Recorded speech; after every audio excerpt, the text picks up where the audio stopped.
Nike didn't invite Caitlin Clark to headquarters. They folded. Because when the footage dropped, it didn't look like a brand hosting an athlete. It looked like a corporation handing over the keys. Entire hallways rebranded. Employees lining up like fans. Exclusive gear that doesn't even exist yet. Logos everywhere. Cameras rolling. And Caitlin Clark walking through the building like she already owned part of it. This wasn't a visit. This was a statement. And here's the part that should make everyone uncomfortable. Nike does not do this unless something has already shifted behind the scenes. Corporations don't move like this out of generosity. They move when leverage changes. When power changes. When they realize the balance isn't what it used to be. Because just a few months ago, the narrative around Caitlin Clark sounded very different. The headlines cooled off. The viral clips slowed down. The offseason went quiet. And people started asking a dangerous question. Was the hype fading? Was Caitlin Clark about to disappear into the WNBA offseason like every other star before her? That question didn't just age badly. It exposed how badly people misunderstood what was actually happening. Because while the noise went down, something else was happening quietly. Something brands understand better than fans ever will. Caitlin Clark wasn't losing momentum. She was consolidating power. And when Nike finally realized that, it was already too late to play it cool. They didn't ease into it. They didn't test the waters. They went nuclear, turned their own headquarters into a shrine, and sent a message that was impossible to miss. This isn't about appreciation. This is about control. And to understand why Nike felt forced to make a move this loud, you have to go back to the moment everyone thought Caitlin Clark disappeared. Because that silence, that was the most misunderstood phase of her entire rise. After the Team USA selection drama faded from the headlines, something strange happened. Caitlin Clark stopped dominating the news cycle. No daily viral clips. No non-stop debate segments. No fresh controversies every other hour. And almost immediately the tone shifted.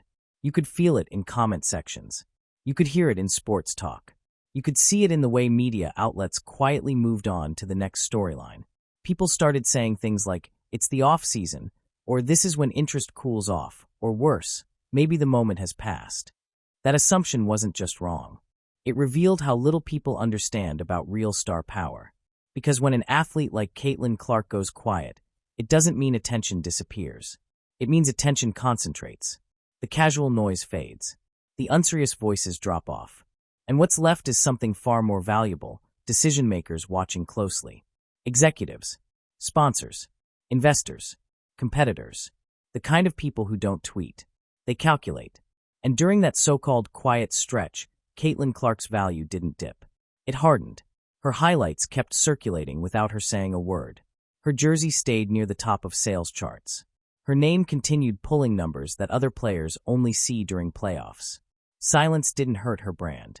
It purified it. Meanwhile, fans were arguing online about whether the offseason would be boring without her.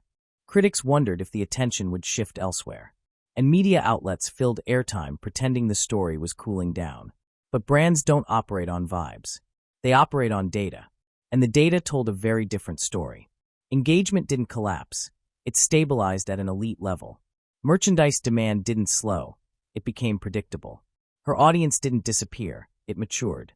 Instead of being fueled only by hype, it became loyalty-driven. That's the phase where athletes stop being moments and start becoming institutions. And Caitlin Clark hit that phase earlier than almost anyone expected. Think about it. She didn't need to post constantly. She didn't need to manufacture drama. She didn't need to chase headlines. Her presence alone was enough to keep people watching, waiting, speculating. And that's when things started shifting behind closed doors. Because when an athlete proves they don't need constant exposure to stay relevant, brands start getting nervous. It means the athlete controls the rhythm. It means attention doesn't belong to the media cycle anymore. It belongs to her. This is where Nike's discomfort began. Because Nike didn't just sign Caitlin Clark for what she was. They signed her hoping to shape what she would become. And shaping someone is a lot easier when they're dependent on exposure. But Caitlin Clark wasn't dependent. She was patient. While fans assumed nothing was happening, negotiations were evolving. Internal projections were being updated. Competitive threats were being reevaluated. And one realization kept getting harder to ignore. Caitlin Clark didn't need Nike as much as Nike needed her. That's a terrifying realization for a company built on controlling athlete narratives. And it explains why, when she finally reappeared publicly, it wasn't subtle. It wasn't gradual. It wasn't controlled. It was overwhelming. Because Nike knew something the public didn't yet, that the window to appear dominant in this partnership was closing fast. If they didn't make a move that screamed commitment, loyalty, and exclusivity, the conversation would flip. And once that flips, you don't get it back. So while people were distracted by the quiet, Nike was preparing for a moment that would reset the entire power dynamic. A moment loud enough to erase every question. A moment visual enough to drown out every criticism. A moment big enough to remind everyone who they wanted the world to believe was in charge. But the irony is, the louder Nike got, the more obvious the truth became. This wasn't Caitlin Clark asking for attention. This was Nike responding to leverage. And the next move they made proved it. Because when Caitlin Clark walked into Nike headquarters, it wasn't as a guest. It was as the most valuable asset in the building. And that's where the Real story begins. Nike didn't lose control overnight. They lost it slowly, quietly, and in public, and most people didn't even notice when it happened.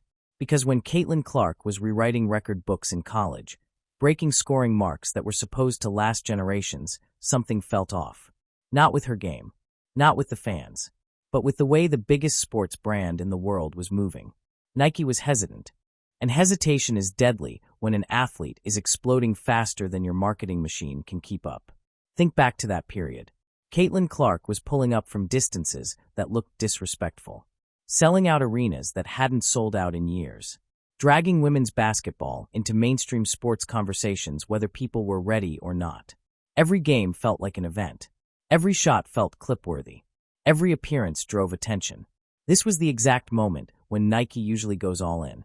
Signature visuals, aggressive campaigns, narrative control, the full machine. But instead, what fans saw was strangely muted. No immediate signature shoe rollout. No dominant storytelling push. No unmistakable, this is our next global face moment. And fans noticed. Not loudly at first, but consistently. Social media started asking questions. Where was the rollout? Why did it feel like smaller brands were quicker to amplify women athletes than the industry leader? Why was Caitlin Clark, the most obvious breakout star in women's basketball history, not being treated like one yet? Nike didn't look disrespectful. They looked unsure. And in branding, uncertainty reads like weakness. The reality is, Nike misjudged the velocity of Caitlin Clark's rise. They expected a curve. What they got was a spike. They planned for gradual dominance. She delivered immediate cultural relevance.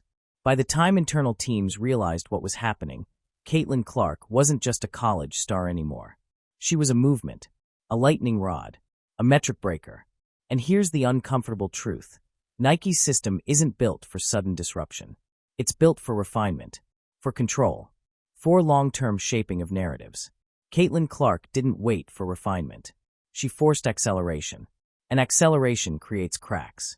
While Nike was still planning, Caitlin Clark was already becoming appointment viewing. While campaigns were being discussed, fans were already buying anything associated with her name. While brand strategy decks were being revised, her highlights were dominating timelines without permission. That's when Nike lost the upper hand. Because the moment an athlete proves they don't need your push to go viral, the leverage shifts. And Caitlin Clark proved that over and over again. Her moments weren't manufactured. They were organic. And organic moments are harder to control than produced ones. Nike thrives when they can script the ascent. Caitlin Clark didn't follow a script. So Nike hesitated, not out of neglect, but out of calculation.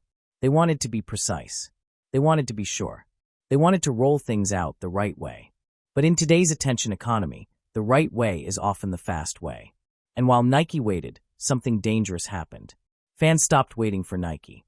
They created their own hype cycles, their own edits, their own narratives.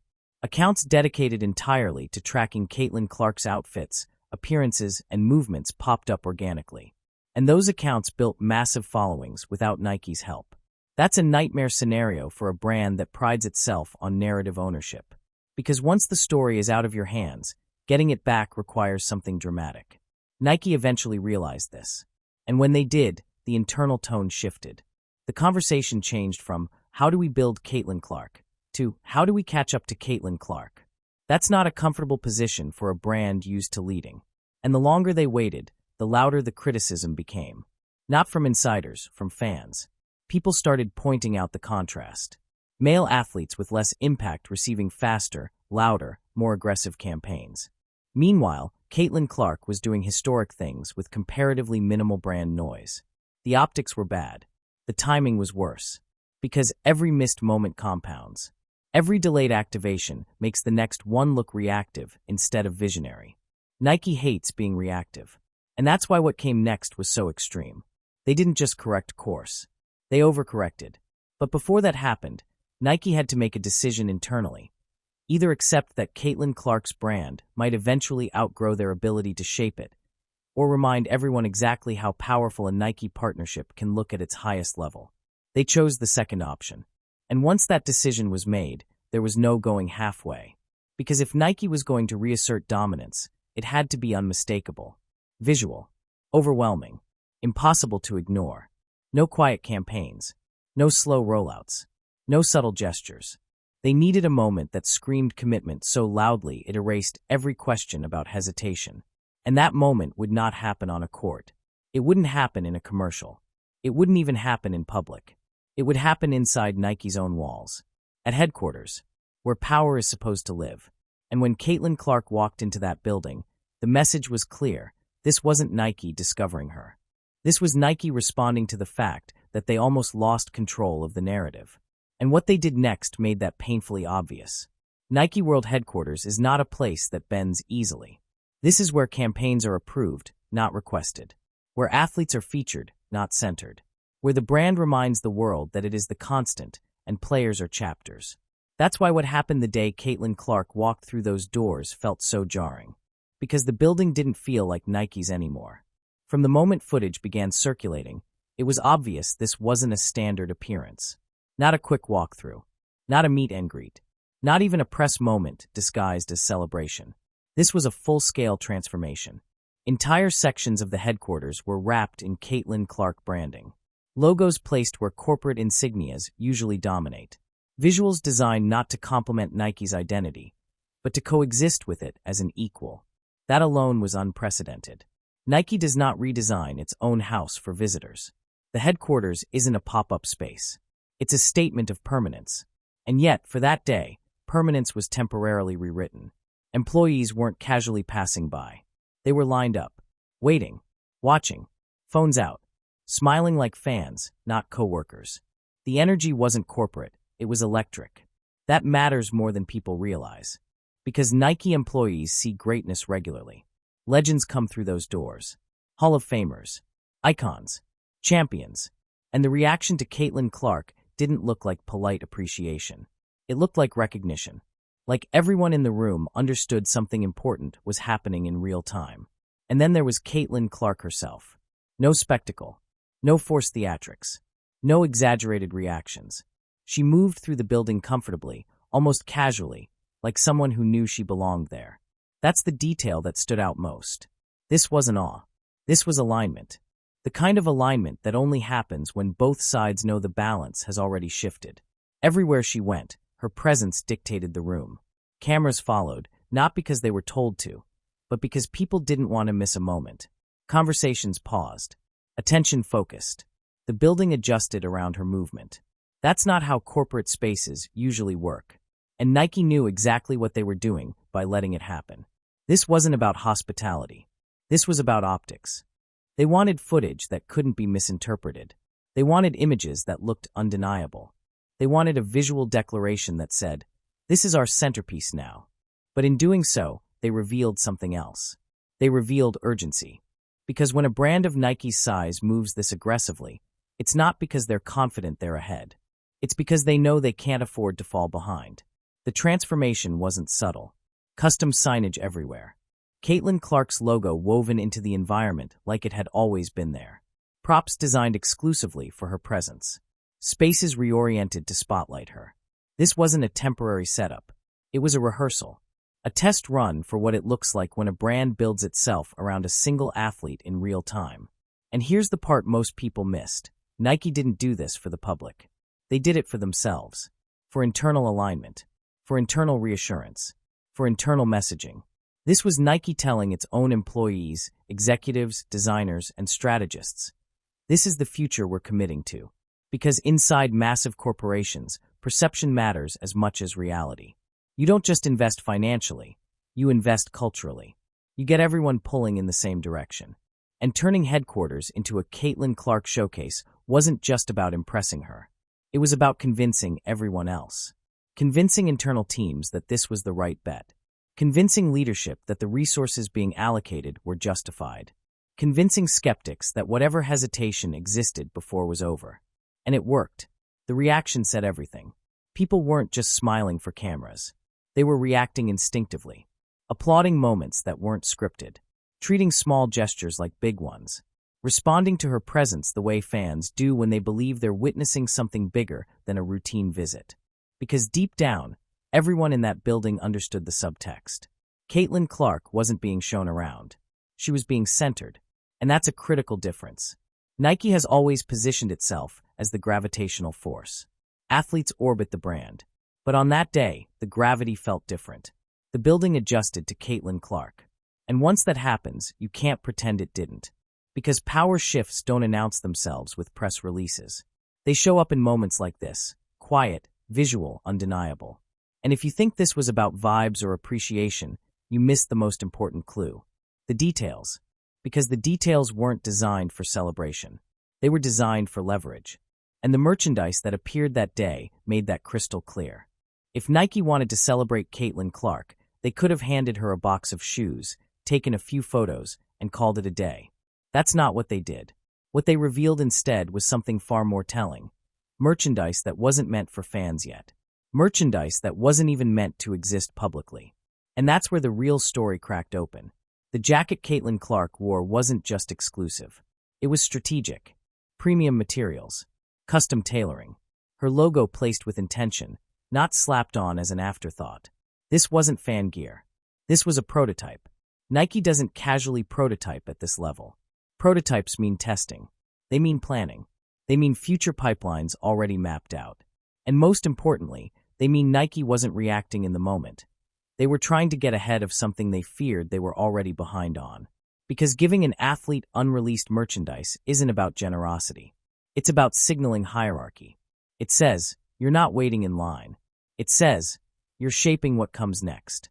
It says, we're building with you, not around you. And Nike made sure everyone saw it. The jacket alone sent a message, but it didn't stop there. Mini basketballs embossed with her logo. Not printed, not stickered, embossed. That level of detail costs money. Time. Intention. Those aren't souvenirs. They're proof of concept. Nike was quietly testing how Caitlin Clark's branding feels when treated like luxury, not novelty. How it lands when it's presented as premium, not mass market. How consumers respond when her name is positioned in the same category as legacy icons. And the response was immediate. Fans weren't asking if they could buy the items. They were asking when. Social feeds lit up with speculation. Accounts dissected every visible detail, trying to figure out release dates, price points, and availability. That kind of reaction doesn't come from hype alone. It comes from demand that's already been waiting. Nike knew that, which is why they didn't roll out one item. They rolled out an ecosystem. Custom tote bags, coffee cups, cookies decorated with her logo, branded visuals tied to her identity as a shooter. Everything connected. Everything intentional. This wasn't random merch. It was market research in disguise. Every item served a purpose. Every design choice collected data. Every reaction told Nike something valuable. Which items sparked the most attention? Which visuals got screenshotted the most? Which phrases resonated? This event wasn't just about making Caitlin Clark feel valued. It was about mapping her future product empire. And here's where the panic comes in. Nike didn't test this quietly. They didn't do it behind closed doors. They did it loudly, publicly, and visually. Why? Because they needed the world to see it. They needed competitors to see it. They needed fans to internalize it. They needed Caitlin Clark to feel it. This was Nike saying, we're not just invested, we're embedding you into the brand's future. Because when an athlete reaches Caitlin Clark's level, the risk isn't losing relevance. The risk is losing loyalty. And loyalty is fragile when leverage flips. Nike knew other brands were watching. They knew every logo placement, every custom item, Every exclusive piece would be dissected not just by fans, but by competitors measuring how far Nike was willing to go. This wasn't subtle. It was defensive. And defense at this scale means something else is happening beneath the surface. Because if Nike truly felt secure, they wouldn't need to showcase exclusivity this aggressively. They wouldn't need to flood the space with unreleased gear. They wouldn't need to prove commitment through volume. They would let time do the work. But time wasn't the luxury here. The luxury was Caitlin Clark. And Nike was making it clear they weren't letting her slip into a position where she could question her value to them, or her options elsewhere. Every embossed logo, every unreleased item, every premium detail, all of it whispered the same thing. Stay. But the most fascinating part wasn't the quantity of merchandise. It was the design language. Because Caitlin Clark's logo wasn't treated like a sports mark. It was treated like a fashion house emblem. And that choice changes everything. Logos tell the truth before statements ever do. And Caitlin Clark's logo tells a truth that makes brands uncomfortable. Because it doesn't look like a basketball logo. It doesn't rely on aggression, speed lines, or forced symbolism. There's no obvious ball, no cartoon energy, no attempt to scream athlete. Instead, it's clean, balanced, minimal. Two interlocking CS that feel intentional, restrained, and timeless. That's not an accident. That's design language pulled straight from luxury branding. When people started comparing Caitlin Clark's logo to Chanel or Gucci, some brushed it off as internet exaggeration. But the comparison stuck because it exposed something deeper. Her brand doesn't need sport to justify itself. It stands on its own. That's rare. Most athlete logos only make sense if you already care about the athlete. Strip away the context, and they lose meaning. Caitlin Clark's logo does the opposite. It invites curiosity, even without explanation. You don't need to know her stats. You don't need to follow the WNBA. You don't even need to watch basketball. The logo still works. And that terramembrifies competitors. Because brands don't just look for stars anymore. They look for identities that travel. Identities that translate across markets, genders, age groups, and cultures. Caitlin Clark's does. That's why Nike didn't treat the logo like merch decoration. They treated it like a house mark. They placed it carefully, repeated it strategically, let it breathe in the space. They weren't trying to shout her name. They were letting the symbol speak. And symbols last longer than moments. This logo isn't built for one shoe drop. It's built for decades, for evolution, for reinterpretation, for entire lines of products that don't even exist yet. That's the scary part. Because once a logo reaches that level of flexibility, the athlete attached to it stops being replaceable. Nike understands that better than anyone. They've seen it with Jordan. They've seen it with the swoosh itself. A mark becomes more powerful than the product it sits on. Caitlin Clark's logo is approaching that territory far earlier than expected. And that puts pressure on every other brand watching. Adidas can't rush a mark like that. Puma can't replicate it overnight. Under Armour can't manufacture that kind of design equity through contracts alone. Those things take time. And Caitlin Clark already has a head start. That's why Nike is leaning into the logo so aggressively now. They're locking in the association early. Making sure when people see those interlocking CS, they think Nike by default. Because once that association breaks, it's almost impossible to reclaim. This is where the conversation shifts from basketball to power. Because a logo like that doesn't belong to a league. It doesn't belong to a season. It doesn't even belong to a specific era of play. It belongs to culture. And culture moves faster than institutions. The WNBA doesn't own Caitlin Clark's identity. Nike doesn't either, not fully. They're partners, not gatekeepers. And that dynamic is new for women's basketball. Historically, brands dictated terms. Athletes adapted. But Caitlin Clark's logo flips that equation. It gives her independence. A visual anchor that can exist anywhere, anytime, on anything. That's leverage. And Nike knows it. That's why they're embedding it everywhere now. Why they're normalizing its presence in premium contexts. Why they're treating it less like sports branding and more like a luxury signature. Because if Caitlin Clark ever decides to expand beyond basketball, fashion, lifestyle, training, media, the logo already fits. No rebrand required. And that's what scares other brands most. Not that they missed out on her early, but that they might never catch up. Because you can sign athletes. You can buy exposure. You can fund campaigns. But you can't rush identity. Caitlin Clark's brand has already crossed that threshold. It's no longer dependent on performance alone. It's supported by design, symbolism, and cultural resonance, which means her influence won't rise and fall with box scores. It will persist. And that's when comparisons start getting dangerous. Because once people begin mentioning Jordan, even cautiously, the stakes change. And Nike felt that shift immediately. When someone says, "We haven't seen this since Jordan," it's usually hyperbole, a lazy comparison, a shortcut for excitement. But when that phrase started circulating after Caitlin Clark's Nike headquarters takeover, it wasn't coming from random fans chasing engagement. It was coming from people who understand how Nike moves, people who recognize patterns, people who've seen what the brand does when it believes it's standing at the edge of something generational. And that's what made the comparison unsettling, because Nike doesn't repeat itself lightly. The Jordan era wasn't just about talent. It was about timing, leverage, and the creation of a parallel identity that eventually stood toe-to-toe with the parent brand itself. Jordan didn't just wear Nike. He became a universe within it. Very few athletes ever get close to that threshold. And when you look at what Nike did for Caitlin Clark at headquarters, the similarities aren't superficial. Jordan's early relationship with Nike wasn't just about shoes. It was about myth-building, control of narrative, turning corporate spaces into symbolic ones, making internal belief visible before the public fully understood what was happening. That's exactly what this felt like. Because Nike headquarters is sacred ground. It's where legacy is protected, where risk is usually minimized, where athletes are welcomed but rarely centered. Jordan was centered, and for a moment, so was Caitlin Clark. That doesn't mean Nike thinks she's the next Jordan in terms of global dominance. That's not how corporations think. But it does mean they see a similar inflection point, a moment where investment now determines control later. Nike isn't chasing nostalgia. They're chasing inevitability. And Caitlin Clark is starting to feel inevitable. The reason the Jordan comparison matters isn't because of skill overlap or on-court dominance. It's because of structural similarity. Both athletes entered environments that weren't fully prepared for them. Both disrupted expectations.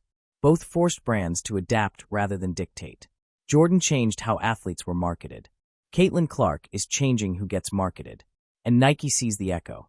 That's why the headquarters transformation wasn't subtle. That's why it wasn't a one-off photo op. That's why it looked more like a ceremony than a visit. This was Nike acknowledging a pivot point. Because once an athlete reaches the stage where people inside the building start whispering legacy comparisons, the brand has two choices. Lead the narrative, or lose it. Nike chose to lead. And leading means committing resources early, sometimes earlier than feels comfortable. It means aligning internal messaging before the public consensus fully forms. It means making moves that look excessive now, but obvious later. That's what Nike did with Jordan. And that's what they're doing now. But there's a key difference. Jordan entered a league that was already dominant. The NBA had infrastructure, cultural weight, and financial power. Women's basketball doesn't, at least not yet. Which means Caitlin Clark's rise carries more responsibility and more volatility. Nike isn't just betting on an athlete. They're betting on a market transformation. And when brands bet on transformations, they hedge aggressively. That's why the headquarters moment wasn't framed as a celebration of what Caitlin Clark had already done. It was framed as an investment in what she could unlock. New audiences, new consumers, new demographics, new expectations. Nike isn't blind to history. They know what happens when you miss the early days of something that becomes massive later. And they know they hesitated once already. They weren't going to make that mistake twice. So they did what they do best. They amplified. They created a visual parallel that didn't need explanation. One that would live online forever. One that future analysts could point back to and say, that's when it became obvious. And maybe that's the most important part. Nike wasn't just reacting to Caitlin Clark's current impact. They were reacting to the fear of being wrong again. Because if Caitlin Clark becomes the central figure in the next era of women's basketball, the brand that aligned itself most decisively with her early will define that era by default. Nike wants that position. They need that position. And the Jordan comparison isn't about crowning Caitlin Clark. It's about Nike recognizing that they're standing at the edge of a decision that will be judged in hindsight. And they chose loudly. But loud moves always attract scrutiny. And once you understand why Nike made this move, the next question becomes unavoidable. Why now? Because timing is everything. Strip away the symbolism.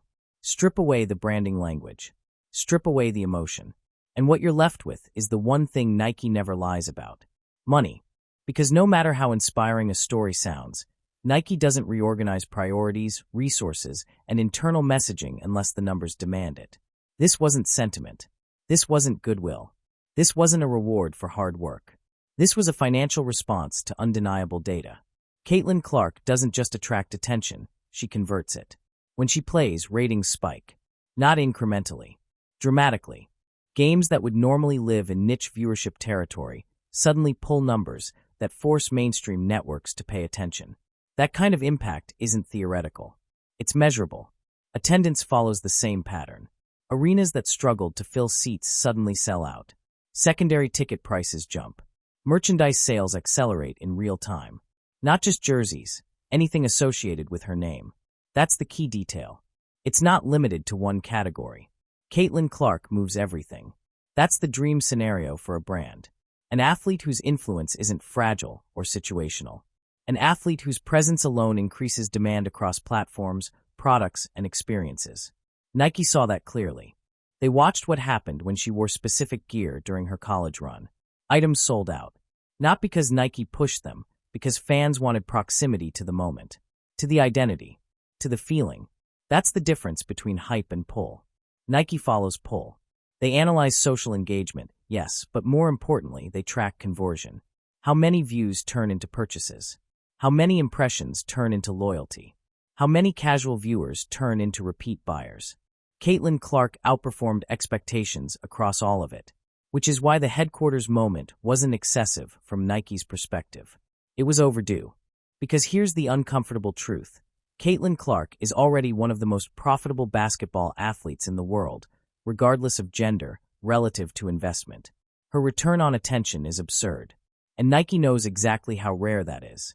They've invested millions into athletes who never delivered this level of organic traction, who needed constant narrative reinforcement, who required heavy ad spending just to maintain relevance. Caitlin Clark doesn't. She generates her own momentum. That's both exciting and dangerous. Exciting because it means growth potential is massive. Dangerous because it means control is limited. And Nike hates limited control. Which brings us to the real reason this headquarters moment happened when it did. Competition. Nike isn't alone in seeing Caitlin Clark's value. Adidas has been making aggressive moves in women's basketball. Puma has re-entered the conversation. Under Armour is searching for relevance again. Every major brand sees the same data. And when multiple brands see the same future asset, the conversation changes. It stops being about partnership. It becomes about protection. Nike understands that contracts end. Relationships evolve. Loyalty is conditional when leverage grows. And Caitlin Clark's leverage is growing faster than anyone expected. So Nike made a decision. Instead of waiting for renewal cycles, instead of risking uncertainty, instead of letting the narrative drift, they acted decisively. They reminded Caitlin Clark, and everyone else, what it looks like when Nike commits fully. Because when you're the most profitable presence in a market that's still forming, you don't just get offers. You get options. And Nike isn't in the business of letting its most valuable future option feel undervalued. That's why this wasn't a quiet internal meeting. That's why it wasn't handled behind closed doors. That's why the visuals were allowed to spread unchecked. Nike wanted competitors to see it. They wanted agents to see it. They wanted future athletes to see it. This was a warning shot. A message that said, if you're with us, this is the ceiling. And if you're not, good luck matching it. Because this level of integration, cultural, financial, visual, isn't easy to replicate. It requires infrastructure, belief, and willingness to bet early. Nike is betting early now. Not because they're generous, but because Caitlin Clark has proven something fundamental. She doesn't need permission to be profitable. And that changes everything. Because once an athlete reaches that point, the power dynamic flips permanently. And Nike knows it. Which raises the next question.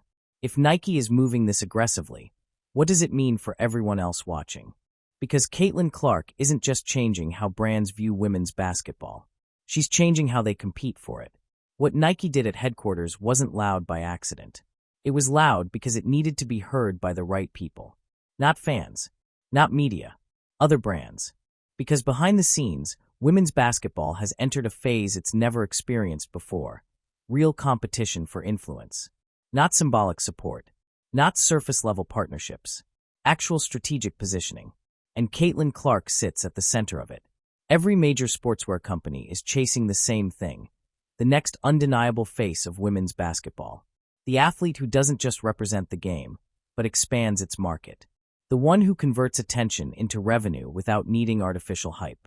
That athlete is already here. And Nike knows it's not the only one that sees it.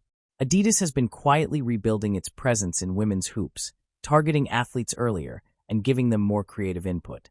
Puma has shifted toward cultural relevance, prioritizing style, visibility, and youth appeal. Under Armour is searching for a reset, something big enough to pull them back into the conversation. All of them are watching Caitlin Clark. Not casually, strategically. Because when one athlete begins to define a category, the brands that align early don't just win visibility. They shape perception. They become part of the story instead of reacting to it. Nike understood that if they didn't reassert dominance quickly, the narrative would start to shift. Not publicly, privately. Agents would start asking questions. Executives would start running alternative projections. Conversations would begin that Nike wouldn't be in the room for. That's how brands lose leverage. So Nike moved first. And they didn't whisper. They staged a moment that said, "We're already locked in." Because in brand warfare, perception is preemptive. If you convince the market that an athlete is deeply embedded with you, competitors hesitate. They slow down. They redirect resources elsewhere. Nike wanted that hesitation. They wanted other brands to see the footage and think, that's going to be hard to top. And it worked. Because what Nike displayed wasn't just money, it was infrastructure. A system capable of building, sustaining, and amplifying Caitlin Clark's identity at scale. That's intimidating. It's one thing to offer a bigger check. It's another to offer a platform that looks inevitable. One that feels permanent. Nike was selling permanence. But here's the detail most people overlook. Caitlin Clark doesn't need permanence from a brand. She already has momentum. Which means this war isn't one-sided. Brands are competing not just to sign her, but to remain relevant around her. To be associated with the rise instead of watching it from the outside. And Nike understands that relevance is fragile. That's why they didn't just show commitment, they displayed integration. They made it clear that Caitlin Clark isn't just an athlete they sponsor. She's a pillar they're building around. That kind of messaging discourages competitors from even trying. But it also raises expectations. Because when a brand claims ownership at that level, every future move is scrutinized. Every delay is magnified. Every misstep feels bigger. Nike knows this. Which means this headquarters moment wasn't just a flex, it was a promise. A promise to Caitlin Clark. A promise to consumers. A promise to the market. And promises at this scale create pressure. Because now, Nike can't afford to underdeliver. They can't slow-roll releases. They can't miss windows. They can't let momentum drift again. They've gone public with their commitment. And that locks them in just as much as it locks Caitlin Clark in. That's the real risk. Because while Nike is trying to secure dominance, Caitlin Clark is gaining options. Cultural relevance gives athletes flexibility. It gives them voice. It gives them leverage beyond contracts.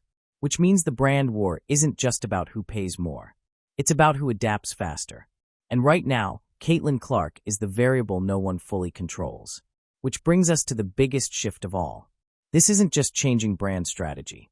It's changing the economics of women's basketball entirely. For decades, the conversation around women's basketball followed the same tired loop. More exposure would come later. Investment would increase eventually. Profitability was always framed as a future goal, never a present reality. Caitlin Clark shattered that timeline. Not gradually, not politely, immediately. Because what she's doing isn't theoretical. It's not a promise. It's proof.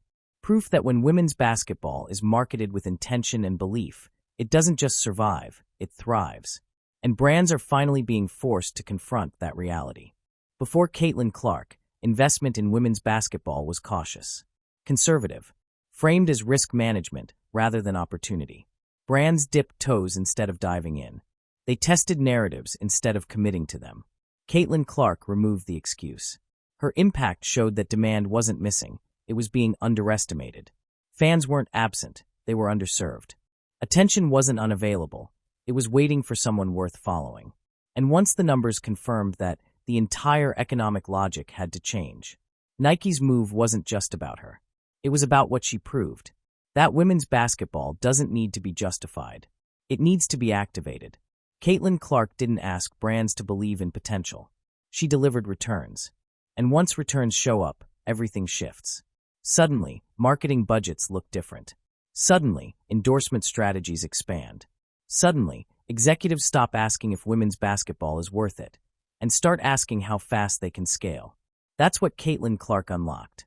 She forced brands to compete not over symbolism, but over infrastructure.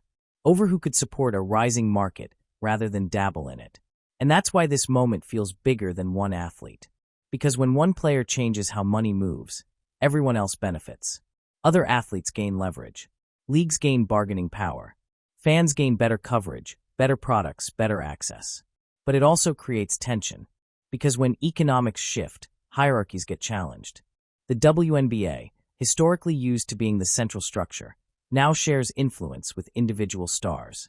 Players with cultural pull can drive attention independently.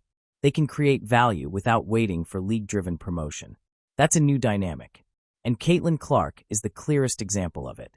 Her brand isn't tied to a single team, season, or moment. It travels. It scales. It converts. And that gives her a voice in conversations that players weren't part of before. Nike didn't elevate her to that position. She earned it. Nike simply responded to the reality that already existed. And that response signals something important to the rest of the industry. Investment will follow impact. Not tradition. Not seniority. Not legacy alone. Impact. Caitlin Clark didn't fit neatly into the old economic model of women's basketball. So the model had to change. And once it changes, it doesn't go back. Brands that adapt will thrive. Brands that hesitate will fall behind. Athletes who understand their leverage will rise faster. And fans will benefit the most. Because when money moves confidently, quality follows. Better production. Better storytelling. Better access. This isn't a bubble. It's a recalibration. And Caitlin Clark is at the center of it. But here's the most important part. She's doing all of this without theatrics. Without demanding attention, without forcing narratives. She lets performance and presence do the work. And that makes her influence more dangerous because it feels inevitable. Which brings us to the final realization. This isn't the peak. It's the foundation. Here's the part that should really make people pause.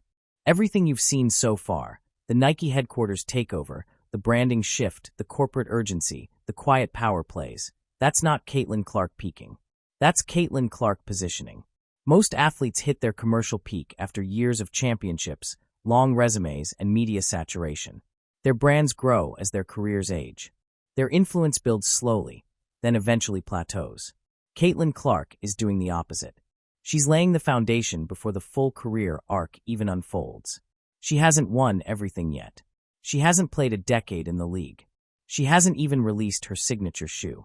And yet, brands are already reorganizing around her. That tells you everything. Nike didn't build that headquarters moment for nostalgia. They didn't do it to celebrate a completed legacy. They did it because they see what's coming, and they know it's bigger than one season, one team, or one league. Caitlin Clark isn't being treated like a moment. She's being treated like an era. And eras don't wait for permission. What makes this even more disruptive is how little she's had to force it. No manufactured drama. No constant self-promotion. No loud declarations about changing the game. She shows up. She performs. She lets the impact speak. That's what scares institutions. Because systems are built to manage noise, not inevitability. The WNBA, brands, media, and even fans are now reacting to a player whose relevance doesn't depend on any single platform. She doesn't need one league, one sponsor, or one narrative to stay visible. Her presence alone carries weight. And that means the usual gatekeepers don't hold the same power they used to. Nike understands this. That's why they moved so decisively. That's why they made the commitment visible. That's why they turned their own headquarters into proof. They weren't just investing in Caitlin Clark. They were acknowledging that the center of gravity has shifted. And once gravity shifts, everything else adjusts around it. Future athletes will negotiate differently. Brands will market differently. Leagues will promote differently. Because Caitlin Clark set a new baseline for what's possible. not by demanding it, but by delivering undeniable results. And that's why this story isn't really about Nike. It's about control. Who controls narratives? Who controls value? Who controls the future of women's basketball?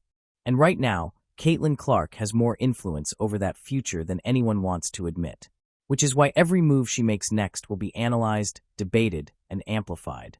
The signature shoe, the next season, the next contract, the next shift.